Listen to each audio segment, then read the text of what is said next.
Hi friends, welcome back to Rustic and Lace DIY. Today's video is part of my original collaboration group and I'll let you know more about that in a few minutes.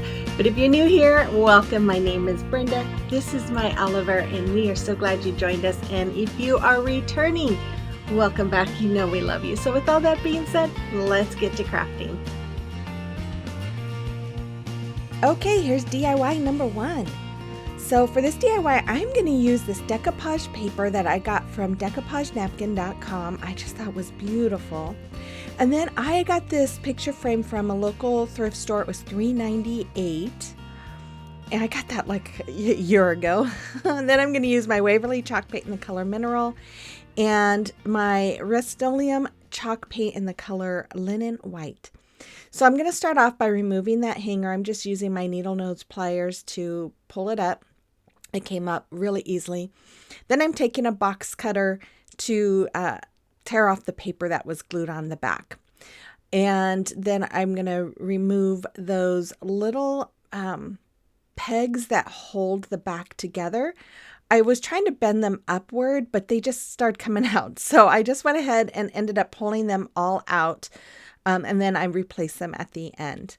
Now, if you don't have this frame, you could use any kind of decorative frame that you have if you want to recreate something like this. I just looked for something that had some really pretty design along the frame, and that's why I picked this. So once I had that all taken apart, I painted and I wiped it all down. I painted it with my white chalk paint there. Then I took my mineral color with a baby wipe, and I am just going around the decorative part of the frame with my baby wipe and the paint. I just kind of wanted to go over it. This would be really nice if you had like a colored wax. I didn't really want to use brown, so that's why I used the mineral. Then I also went over the little teeny like half circles or whatever, balls around the edge. And then I decided to go ahead. It was a little too white for Shabby Chic, so I went ahead and just kind of did some distressing with that mineral color and my baby white. After I was done with that, I had this piece of board. I got this for my my M1 tool, and I cut it down to the right size, and I am painting it with my white color as well. And you could use anything, I was hoping that it had a backing that I could have used, but since it was really basically just the cardboard for the frame, I didn't think that would work too well for decoupage, so that's why I got this piece of wood out. Once that paint was dry, I went ahead with my Mod Podge and just gave it a good covering all over the front of that, and then I set it aside to dry.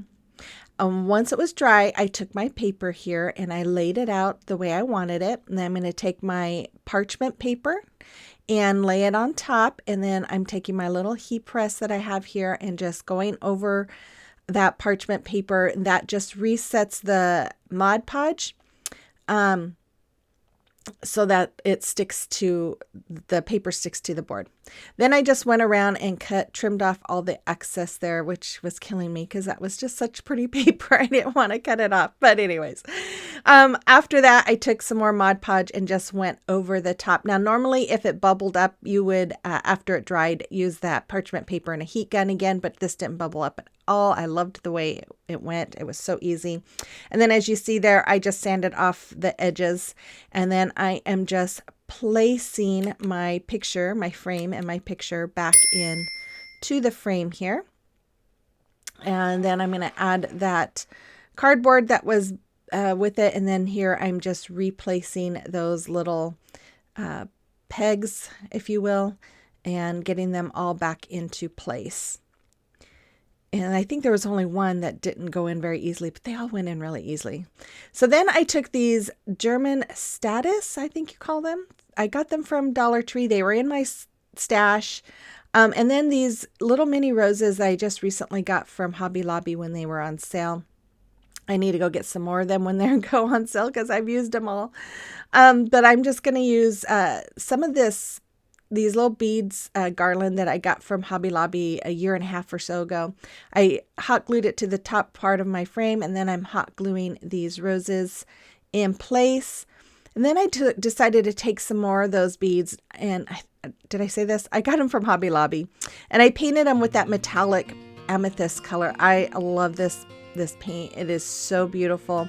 But I just painted the top side of them, and then I just hot glued them all along my frame. I just felt like it needed a little bit more color.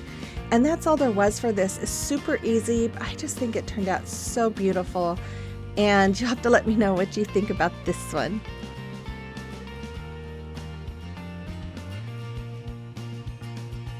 Okay, today is the Shabby Chic Spring DIYs, and it is hosted by Krista from Krista's Crafty Life, and this month's co-host is Jackie with Jackie Burns Creations.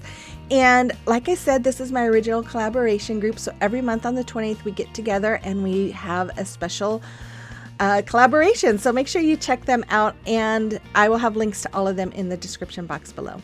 And here's DIY number 2. So I'm going to use my Waverly chalk paint in the color Plaster. I'm going to use one tumbling tower block and one of these candlesticks from Dollar Tree.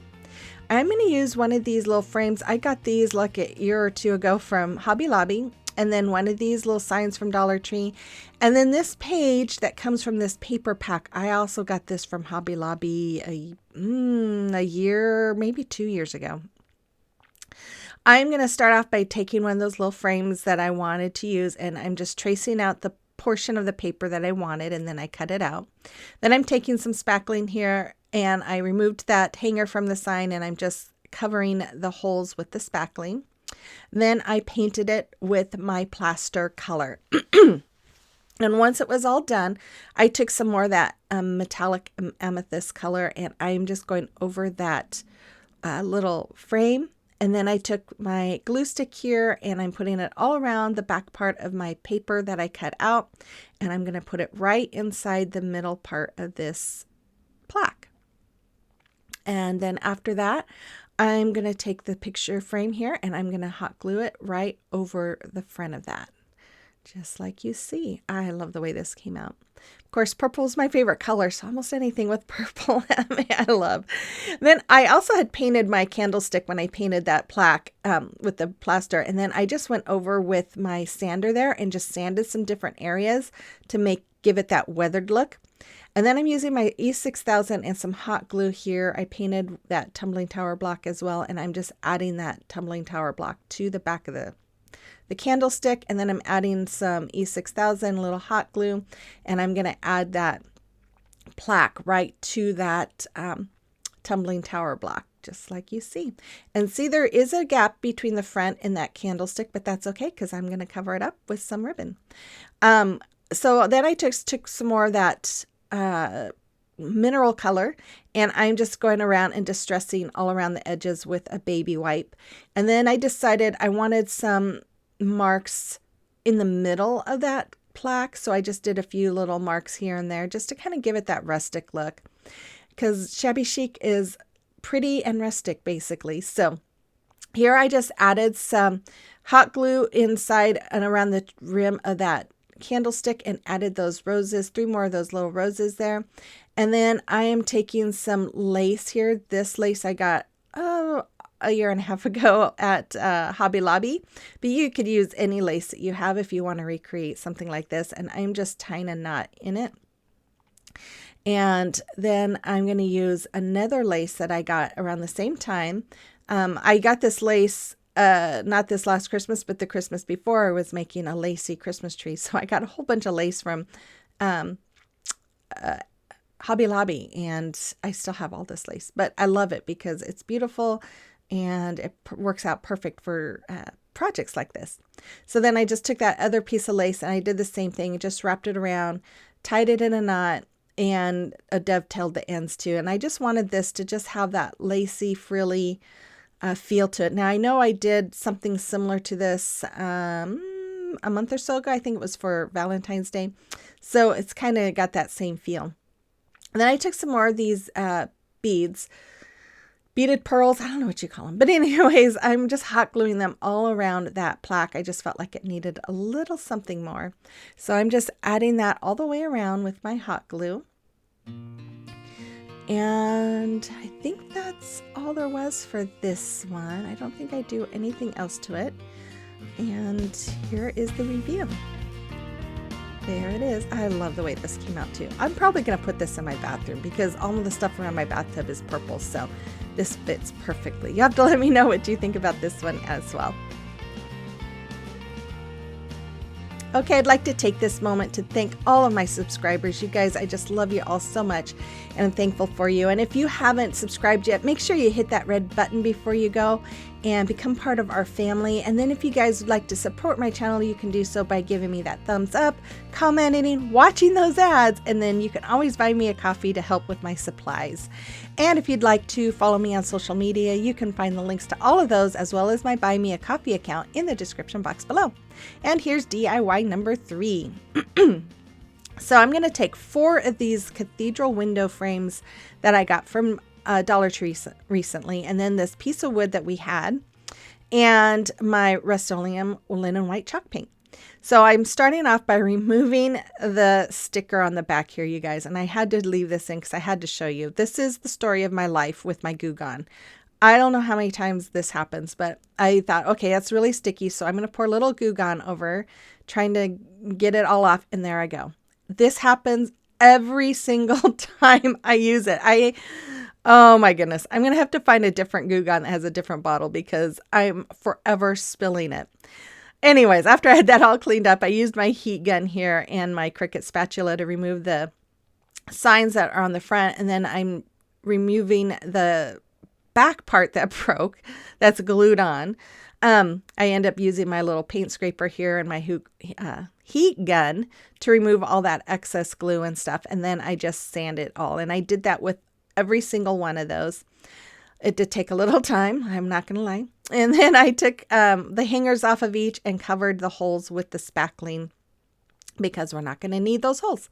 Then I painted everything with my Rustoleum chalk paint. And I'm not going to lie about this one either. This took a while because of all of those little crevices in the window.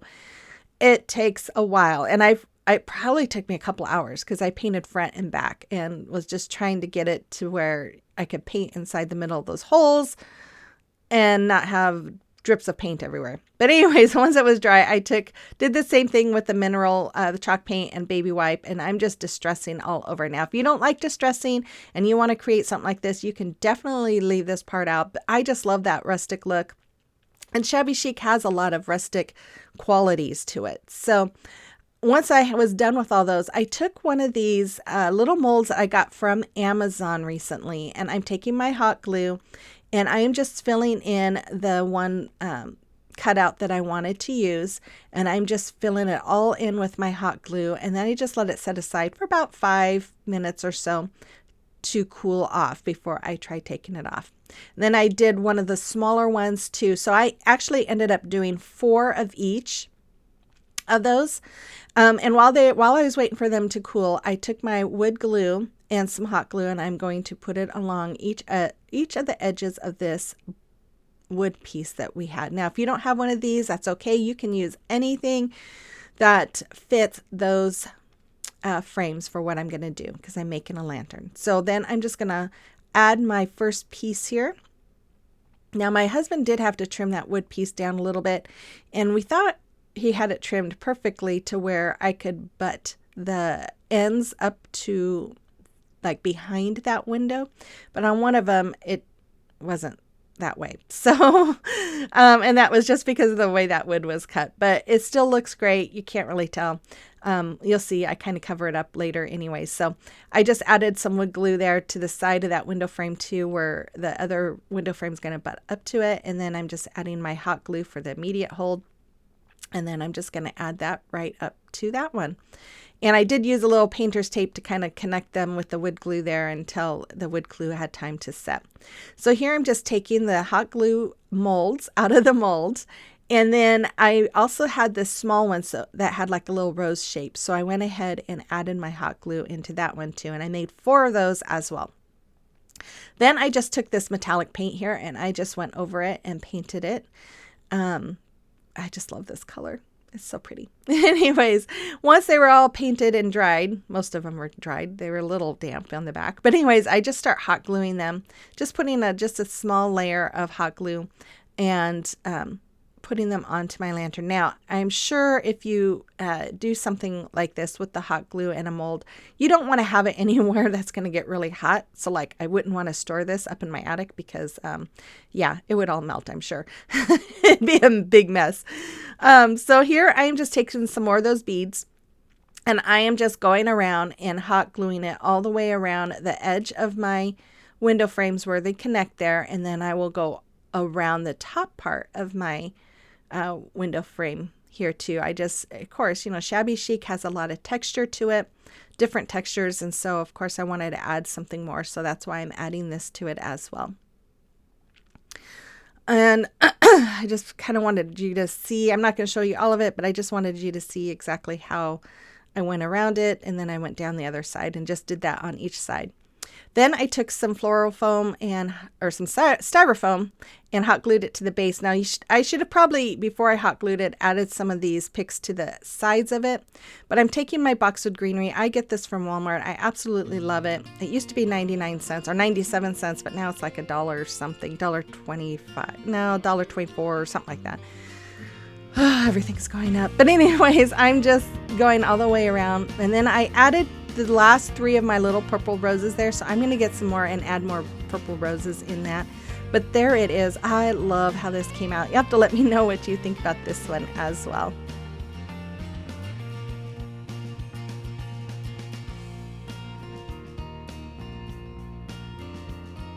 Okay, it is a time for a celebration of your recreation. And I got this email from Susan. She made some really cute little bee DIYs and her farmhouse. I love them all. Thank you so much for sharing those with us, Susan. And if you have a creation or recreation that you would like me to showcase for you, you can email me pictures to that email address listed there, or you can send me pictures through Instagram or Facebook Messenger, and I would be thrilled to showcase them here for you. Okay, here's DIY number 4. Okay, I'm going to start out with these roses that I got. I don't know when I got them. They were in my stash, but I got them from Dollar Tree. This ribbon I got, I don't know when I got this either, but it's been in my stash. I got it around Christmas time. And then some more lace from Hobby Lobby. And then this 18-inch wood wreath form. I'm going to start off by hot gluing the ribbon to itself and wrapping it around. And then I am just going to start wrapping, and I just wrap. I pull kind of tight, not real tight, but I just make it snug. And then I just keep wrapping and wrapping. Now, if you don't have this ribbon, you could use any kind of ribbon, you know, burlap ribbon or anything. Actually, you could use anything that you wanted. So just take this as inspiration. But I did finally just end up cutting a whole bunch of that ribbon off of the spool because it made it a little easier to wrap. But once I had it completely wrapped, I'm just going to hot glue that end piece to the back of the ribbon there. And then I just trimmed that excess off. And then after that, this is super easy, you guys. I took some of this lace and I am just going around with my hot glue and I am gluing it to the side of that wreath form on the ribbon. And then once I have that all glued on, I'm going to trim it off. And then I'm going to go around and just kind of use a little bit of hot glue just around the edge, just to kind of keep it all hot glued down to the ribbon there. And then I took those roses and I'm just kind of cutting some of the back off because it was a little too long. And I'm taking a couple of the leaves that came from with those picks, and I'm just going to start with hot gluing one of the leaves down, and then I'm going to hot glue a rose right in the middle of that, and then I'm just going to hot glue a couple more of those roses, and then I did add, I think, one more set of leaves in between. I didn't want a whole bunch of the leaves showing, but I did want a few. So as you see, I'm just going to continue to hot glue these roses in place here. And once I get done showing you how to hot glue, because I'm sure you don't know how to hot glue. Sorry, guys. Oh, my goodness. Okay, I took some more of that lace, and I'm just making a regular bow, just a shoestring bow, and I dovetail the ends. I think I'm going to dovetail the ends, and I hot glue it to the bottom of those roses. Yep, there we go. I'm going to dovetail the ends to make it look all pretty. And then I just felt like it still needed something more. Excuse me, guys. And so I took some more of that beads. I've used it all up. And I'm just going to hot glue it all the way around. In fact, it didn't go all the way around. So that's why I kind of started at the bottom of those roses so you couldn't see where it ended because it didn't quite hit the end of the other one. But I figured that's okay because the roses are going to cover it. You're not going to be able to see that. And then I took some of this purple lace ribbon. I think I got this like last year at Dollar Tree, but you could use any kind of lacy ribbon that you have. And I just went around. I just felt like it needed a little bit more purple to tie in with those flowers. And then I just did another little finger bow with that, some more of that ribbon. And I'm going to hot glue that right onto the bigger lace. I did cut the ends of this at an angle. Since it's thin, I didn't want to try and do a dovetail, so I just cut them at an angle to give it a nice little look. And there it is. I just think this came out so pretty. And you'll have to let me know what you think about this one as well. And then the final reveal is coming right up, so make sure you stay tuned for that. Make sure you check out Krista and Jackie's channels, as well as the ladies that are participating and the playlist, which I will have links to the playlist and Jackie and Krista in the description box. And make sure you let me know which one was your favorite one today and if you'll be recreating any. And again, if you are watching and you have not hit that subscribe button, what are you waiting for? Hit that subscribe button. It's free to you and it really helps this girl out. So I will be back again on Thursday with another fun collaboration. So stay tuned. And with all that being said, you guys have a blessed week and I will see you on the next one. Bye-bye.